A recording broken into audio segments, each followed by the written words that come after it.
चीज़ ये बोला जा रहा है कि मैडम 2 बजे रात तक नहीं मिलते, मैडम के पास कैसा जाना। एमएलए है, आप 2 बजे आइए, बराबर मिलते। और कोई शरीफ आदमी को 2-2:30 बजे रोड पे काम क्या रहता, बोलो आप। वैसे कुछ बच्चे मजबूरी से निकलते। अल्हम्दुलिल्लाह हम पूरा एमएसके मिल, मुस्लिम चौक, हम भी फिरते रात को। हर आदमी, बाजे साहब अवेलेबल है, शेख साहब अवेलेबल है, हाशिम साहब हो, हमारे जब्बार साहब, कोई भी हो, एक फ़ोन करिए। ये लोग ही करते, मैडम तक आने की ज़रूरत नहीं पड़ती। ज़रूरत पड़ी एसपी को, डीसी को, कमिश्नर को बात करने की तो मैडम अवेलेबल है, सर्कल को भी बात करना है तो अवेलेबल है। ये सीधा सीधा अपनी काहेली, अपनी नाहेली के वास्ते मोहतरमा को टारगेट करना, एक औरत जात के ऊपर बात करना, एक औरत काबिल नहीं इस तरीके की गुफ्तगू करना, ये आप लोग बहुत गैर सुकून से सोचिए इस चीज़ के ऊपर। कोविड हो, एनआरसी CAA हो, हिजाब का मामला हो, आपके बीच में ये औरत, ये मोहतरमा, ये मैडम, जिस तरीके से उनको कहा जा रहा है, आपके बीच में रही है। चाहे कोई भी चीज़ हो, लेकिन अब हम कुछ ने नाचना है आंगन टेढ़ा तो तहमत लगा रहे मैडम के ऊपर। This video is sponsored by Mahalakshmi Jewelers, United Hospital, KBN University, Shaheen Group of Institutions, Al Sharia Group of Institutions, Fine Art Designers, Fortune School, Chulbul Lighting and Furniture. बिस्मिल्लाहिर्रहमानिर्रहीम, अस्सलाम वालेकुम वरहमतुल्लाहि वबरकातुहू। आपसे यही कहना था कि आप लोगों ने पिछले 5 साल पहले भी मुझे जिताया था अपने कीमती वोट देकर, और मैंने काम भी किए हैं आप लोगों के। तो फिर भी जो भी अल्हम्दुलिल्लाह जो भी काम हुए हैं आने वाले दिनों में कांग्रेस की गवर्नमेंट आएंगी, मैं आप लोगों से वादा करती हूँ। आप लोगों ने फिर से मुझे जिता के लाया और आप लोगों का कीमती वोट मुझे दिया है, देंगे तो मैं इंशाल्लाह ताला आप लोगों के जो बचे हुए काम हैं, क्योंकि अब 24/7 का काम तो शुरू हो चुका है, पानी का आप लोगों को इंशाल्लाह ताला आने वाले दिनों में 2 साल या 2.5 साल में पूरी तकलीफ़ ख़त्म हो जाएगी पानी की। 24 घंटे नल रहेंगे आप लोगों के पास। और मैं आप लोग से यही कहना चाहती हूँ कि जो मेरे बारे में कह रहे हैं वो खुद कुछ काम नहीं किए, उनको काम के बारे में कुछ पता नहीं है, इसलिए काम करे तो काम के बारे में मालूम होता। 5 साल के बाद निकल के आते, फिर लोगों को भड़काते भड़काते, उसके बाद में फिर जाके बढ़े आते। उससे उनको काम का पता नहीं है, उनको काम कैसा होता है, काम क्या करते हैं उनके। मैं जब आप लोगों के बीच में आई हूँ तो काम करने के लिए आई हूँ। इंशाल्लाह आइंदा भी आप लोगों के बीच में काम करूँगी मैं। जो अधूरे खमरुल इस्लाम साहब के अधूरे काम थे अल्हम्दुलिल्लाह वो तो पूरे हुए हैं, और बाकी जो भी है करेंगे इंशाल्लाह ताला। और जो इन लोगों का जो जवाब मैं नहीं दे रही हूँ, नहीं इसका आप लोगों के ऊपर छोड़ी हूँ। आप लोग इसका 10 तारीख को आप लोग इसका जवाब दीजिए। इंशाल्लाह उसका रिजल्ट 13 तारीख को आएगा, तो मैं जब बात करूँगी इंशाल्लाह ताला। मैं जनाब असलम बाजे साहब, शेख हुसैन साहब और तमाम महल्ले के लोग, औरतों का अस्सलाम वालेकुम रहमतुल्लाहि बरकातुहू। इंतखाबात इलेक्शन में मोहतरमा कनीज़ फातिमा साहिबा फिर से आप लोगों के बीच में है।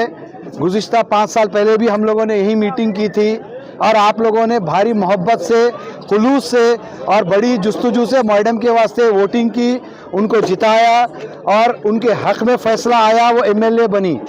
आज आप लोग सब सोशल मीडिया पे अवेलेबल है, जानते हैं कि किस तरीके की गुफ्तगू एक औरत को लेके की जा रही है। ये सीधा सीधा अपनी काहेली, अपनी नाहेली के वास्ते मोहतरमा को टारगेट करना, एक औरत जात के ऊपर बात करना, एक औरत काबिल नहीं इस तरीके की गुफ्तगू करना, ये आप लोग बहुत गैर सुकून से सोचिए इस चीज़ के ऊपर। कोविड हो, एनआरसी CAA हो, हिजाब का मामला हो, आपके बीच में ये औरत, ये मोहतरमा, ये मैडम, जिस तरीके से उनको कहा जा रहा है, आपके बीच में रही है। चाहे कोई भी चीज़ हो, लेकिन अब हम कुछ ने नाचना है आंगन टेढ़ा तो तहमत लगा रहे मैडम के ऊपर। आप लोगों को ये सोचना है और बहुत सुकून से इस चीज़ को समझिए कि ये आपके ऊपर जो बीजेपी का मैनिफेस्टो, उसको पढ़िए। आपके मदरसों को, आपके हिजाब को, आपके तालीम को, आपके फ़ंड को और आपके स्कूलों को, आपकी हर चीज़ के ऊपर उन्होंने पाबंदी लाने का मैनिफेस्टो निकाला है। हर हिंदू भाई उस तरीके का नहीं है। सेकुलर माइंडेड लोग रोज़ मोहतरमा को सुबह शाम मिल भी रहे हैं, अपना ताउन भी दे रहे हैं, अपना वक्त भी दे रहे हैं, भरोसा भी दिला रहे हैं। तो लेकिन हमको बहुत ज़्यादा मेहनत करना है। जो मोहतरमा 27 कैंडिडेट मजलिस को ज़ीरो करी, दूसरे इंडिपेंडेंटों को आने नहीं दी, 27 कारपोरेटर्स को लेकर आपके बीच में पूरे बीजेपी की कोशिश के बाद भी, और वो 27 कारपोरेटर मोहतरमा के साथ रहे, लेकिन 4 जिताने वाले एक को काबू नहीं कर सके।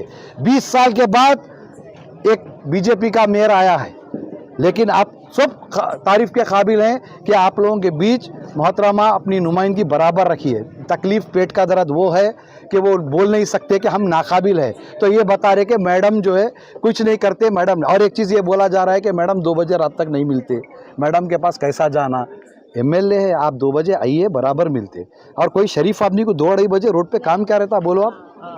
वैसे कुछ बच्चे मजबूरी से निकलते, अल्हम्दुलिल्लाह हम पूरा MSK मिल मुस्लिम चौक हम भी फिरते रात को, हर आदमी, बाजे साहब अवेलेबल है, शेख साहब अवेलेबल है, हाशिम साहब हो, हमारे जब्बार साहब, कोई भी हो, एक फ़ोन करिए, ये लोग ही करते, मैडम तक आने की ज़रूरत नहीं पड़ती। ज़रूरत पड़ी SP को, DC को, कमिश्नर को बात करने की तो मैडम अवेलेबल है, सर्कल को भी बात करना है तो अवेलेबल है। ये वर्गला रहे हैं, आप लोगों को भटका रहे हैं, तो मेरी आपसे अदबन गुजारिश है कि 10 तारीख को मोहतरमा को भारी अक्सरियत से, ये हर औरत हर मर्द जो अपने भाभी को भाभी माँ कहता है, अपनी बहन समझता है, अपनी बेटी समझता है, ये अहद कर ले कि जितने ओछे अल्फाज से इनको मुखातिब किया जा रहा है, हम उसका जवाब 10 तारीख को बटन दबा के देंगे, हर रिश्तेदार से दबा के देंगे, हर दोस्त से दबा के देंगे। शुक्रिया मैडम। आपका और हमारा एक बहुत बड़ा इम्तिहान है, सारी स्पीचें हो गई, सारे चीजें अब खत्म हो गए। अब जितने खवातीन बैठे हैं, नौजवान साथी यहां पर है, ये इलेक्शन या कनीज फातिमा जीतना है हारने का नहीं है, ये इलेक्शन हर एक मुसलमान की, वो खवातीन हो या नौजवान साथी हो, उनके मुस्तकबिल का इलेक्शन है। बीजेपी के आल-ऐलान हिंदुस्तान का होम मिनिस्टर अमित शाह कहता है, अगर भाजपा की सरकार आएगी तो कर्नाटक में तो NRC लागू होगा, भाजपा की सरकार आएगी तो मुसलमानों का पर्सनल लॉ खत्म होगा। उनकी अगर सरकार आई तो मुसलमानों का खात्मा कर देंगे, सीधा इनडायरेक्ट जो है ये कहना है। तो आज ये तमाम लोगों के बात समझ में आनी चाहिए कि हमारा एक एक वोट कांग्रेस के निशान पे लगनी चाहिए। वो इसलिए लगना है कि यहां से एक एक कैंडिडेट अगर चुनकर जाएगा कर्नाटक तक, तो जब ही बीजेपी की सरकार को इन जालिम लोगों को उखाड़ के फेंक सकते हैं आप और हम मिलकर। लिहाजा इसीलिए जरूरी है कि इनके मंसूबे जो हैं कि मस्जिदों की अजान को रोकना, हमारे मुसलमान खवातीन के गोशा पर्दा को रोकना, इनके हिजाब को उतार देना, इनके हलाल खाने से रोकना। क्या आपको पता है कि कर्नाटक में 12,000 लड़कियां ये साल एग्जाम नहीं दिए हैं? वो मुबारकबाद है वो लड़कियां जिन्होंने अल्लाह के दीन को कबूल करा, लेकिन बीजेपी के कानून को यह कबूल नहीं किया कि बिगैर हिजाब के जाके जो है ना हम एग्जाम देंगे। उनके कानून को ज्योति के नोक पर रखी मेरे नौजवान लड़कियां, हम एग्जाम नहीं देंगे लेकिन हमारे दीन को नहीं छोड़ेंगे। आज ये तमाम चीज हमको अगर होना है तो कनीज फातिमा को जिता के असेंबली भेजना बेइंतहाई जरूरी है। अगर कोई लोग भड़काते हैं, मर्द और औरत का कार्ड खेलते हैं, और कांग्रेस एक वाहिद सरकार है जो हिंदुस्तान में अपने संविधान को बनाकर बाबा साहब अंबेडकर और जो मौलाना आजाद, और मौलाना आजाद का यह कहना था, बाबा साहब अंबेडकर अपने कौम के लोगों को रिजर्वेशन रखा, तो मौलाना आजाद से भी अपील करें कि मौलाना के बचे कुछ मुसलमान भी जो यहाँ है हिंदुस्तान में, उनके लिए रिजर्वेशन होना जरूरी है ताकि वो पढ़ लिखे काबिल बन जाए, सियासत में, पार्लियामेंट और असेंबली में अपनी कौम की क़यादत कर सके। आज वो मौलाना आजाद के सपनों को ये बीजेपी वाले उसको तार तार कर दे रहे हैं। आज देख रहे हैं आप, ये ईश्वरप्पा आप टीवी पे देखे होंगे कि स्पीच के दौरान में जब अजान हो रही थी तो कहता है कमबख्त कि ये अजान मुझे परेशान कर रही है, शायद मुझे नहीं मालूम अल्लाह के कान है कि नहीं, कि इसीलिए जो है एम्पलीफायर में पुकारना पड़ता है अल्लाह अल्लाह। नौजुबिल्लाह, ए ईश्वरप्पा, आज तेरे एक इतने बोलने से अल्लाह की लाठी ऐसी पड़ी कि बीजेपी वाले ने तुझे टिकट देने से इनकार कर दिया। मैं फिर एक बार आप लोगों से यही गुजारिश करता हूं कि इंशाअल्लाह आने वाले दिनों में आप लोग 10 तारीख बहुत करीब है, पूरे खानदान के साथ, पूरे बच्चों के साथ जाकर जो है ना आप जो है ना अपने हक राय दही का इस्तेमाल करिए और कांग्रेस पार्टी के कैंडिडेट मोहतरमा कनीज़ फातिमा साहबा को भारी अक्सरियत से इंशाअल्लाह कामयाब करिए। और हमारी जो फाइट है सिर्फ बीजेपी के साथ है, किसी दूसरे पार्टियों के साथ नहीं है। आपको किसी दूसरे पार्टी से जो है ना वोट देने के, एक वोट भी अगर डिवाइड होता है तो आप ये समझिए आपका वोट जो है ना बीजेपी को जा रहा है। आपका वोट का जो हक राय दही का इस्तेमाल करना है वो मोहतरमा कनीज़ फातिमा और कांग्रेस पार्टी के हक में इस्तेमाल कीजिए। इंशाअल्लाह आने वाले दिनों में यही कर्नाटक में कांग्रेस की सरकार बनेगी कि आप अपना कीमती वोट सिर्फ और सिर्फ कांग्रेस के हक में इस्तेमाल कीजिए। आप जानते हैं कायदे मोहतरम अलहाज कमरुल इस्लाम साहब जो हमारे एमएस कमीर जलालाबाद का जो कदीम इत्तेहाद 40 सालों का इत्तेहाद है उसको बरकरार रख के अपनी ज़िंदगी जो है ना उन्होंने अपनी ज़िंदगी जो है ना अपने कौम के लिए गंवा दी है। आज वो हमारे बीच नहीं है, लिहाजा उसके बाद फिर भी आज का हमारा इत्तेहाद 2018 में जो कमरुल इस्लाम के नाम से मोहतरमा कनीज़ फातिमा साहिबा को जिस अंदाज में आप लोगों ने साथ दिया था, उन्होंने एमएलए मुंतखब होने के बाद जैसे कि इतने डेवलपमेंट काम, जैसे कि आप जहाँ पे बैठे हैं देख सकते हैं कि यहाँ की रोड कितनी ख़राब थी, और ऐसे ही सारे मदीना कॉलोनी में जो है ना नए रोडों का जो है ना जाल बिछाया गया। इसकी सिर्फ और सिर्फ जो है ना मोहतरमा कनीज़ फातिमा साहिबा इसके जो है ना ये कामों को जो है ना अंजाम दिए हैं। तो लिहाजा आपसे मैं गुजारिश करता हूँ कि आप देख रहे हैं कि जनता दल सिर्फ और सिर्फ बीजेपी की बी टीम है। सिर्फ बीजेपी को जिताने के लिए जनता दल आपके बीच आ रही है। आप अपना कीमती वोट किसी भी हालत में ना ज़ाय करें, क्योंकि जो हमारा इत्तेहाद है और आने वाले दिनों में कांग्रेस पार्टी रियासत कर्नाटक में हुकूमत बनाने जा रही है, तो आप अपने वोट की जो है अहमियत को जो है समझिए, बिना किसी बहकावे में आके अपना वोट ज़ाय मत कीजिए। फिर आपसे गुजारिश करता हूं कि आप अपना कीमती वोट सिर्फ और सिर्फ मोहतरमा कनीज़ फातिमा साहबा के हक में इस्तेमाल कीजिए। उनका सीरियल नंबर है 1। 10 तारीख को आप लोगों से गुजारिश है कि सुबह सुबह अपने कामों को जो है ना बालाए ताक रखते हुए आप अपने सिर्फ पहला वोट अपने जो है ना वोट डालकर अपने दूसरे काम कीजिए। शुक्रिया। मोहतरम भाइयों और बहनों, आज हैदराबाद से आपके दरमियान में आने का एक मेरा मकसद यही था कि जनाब कमरुल इस्लाम साहब से हमारे बेहतरीन ताल्लुकात थे। वो न सिर्फ आपके इस कर्नाटक में हाजिर अजीज थे, बल्कि शहर हैदराबाद में वो शहर कर्नाटक के नाम से जाने जाते थे।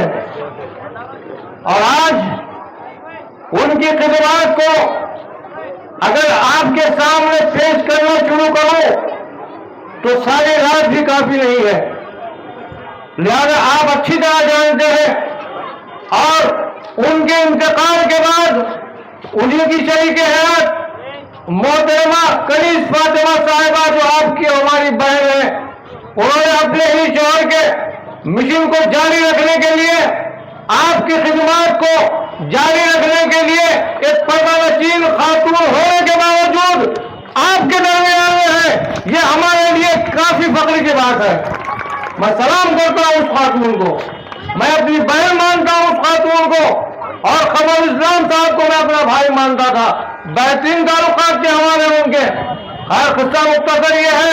अब एक कांग्रेस के बारे में आपको कहूं कि कांग्रेस पार्टी उस जमात का नाम है जिसने अंग्रेजों के शिकंजे से हिंदुस्तान को आजाद करवाने के लिए एक नुमाया रोल अदा किया, और कांग्रेस पार्टी उस जमात का नाम है जिसने इस मुल्क को हिंदू मुस्लिम सिख ईसाई जितने भी यहाँ पर मज़ाहिब के लोग रहने वाले हैं उन तमाम को एक गुलदस्ता बनाकर पेश किया। और कांग्रेस पार्टी वो सेकुलर जमात है जिसने इलेक्शन के सामने आपके सामने आकर सेकुलरिज्म का परचम आपके सामने लेकर आती है। आप बताइए कोई ऐसी जमात है? आज बड़े बड़े लोग गायब किए जा रहे हैं भारतीय जनता पार्टी और बीजेपी में, बतलाइए उसमें कौन से मुसलमानों को उम्मीदवार बनाया जा रहा है? कौन से उम्मीदवार मुसलमानों के साथ वो इंसाफ कर रही है? मुसलसल नाइंसाफी का सिलसिला जारी है। 2-3 वाकया आपके सामने रख दूंगा ताकि हम मुसलमान हैं, आज सुनते हैं कल भूल जाते हैं, भूल की आदत हमारे लिए बहुत ज्यादा है। हाल ही में देखिए जब भारतीय जनता पार्टी इख्तियार में आई तो नोटबंदी का सबसे पहले ऐलान किया।